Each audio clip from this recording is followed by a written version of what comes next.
চট্টগ্রাম বন্দরের Patenga container terminal পরিচালনার দায়িত্ব নেয়া রেড সি গেটওয়ে টার্মিনাল আরএসজিটি বিনিয়োগে বাংলাদেশের অভিজ্ঞতা দুঃখজনক বলে মন্তব্য করেছেন বিডা চেয়ারম্যান চৌধুরী আশিক মাহমুদ বিন হারুন। বিকালে চট্টগ্রাম বন্দরে এজেন্ট ডেস্ক উদ্বোধন শেষে তিনি কথা বলেন। তিনি বলেন, আরএসজিটি বাংলাদেশে প্রথম প্রাইভেট পোর্ট অপারেটর।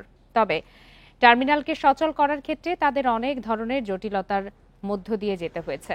আন্তর্জাতিক টার্মিনাল অপারেটরের সঙ্গে কাজ করার অভিজ্ঞতা তাদের নেই, তবে বিষয়গুলো সমাধানের চেষ্টা চলছে। চলতি বছরের ডিসেম্বরের মধ্যে দেশের বড় বন্দরগুলোতে বিদেশি অপারেটর নিয়োগ প্রক্রিয়া শেষ করতে চান বলেও জানান বিরা চেয়ারম্যান। প্রথম ইন্টারন্যাশনাল প্রাইভেট পোর্ট অপারেটর হিসেবে এসেছে।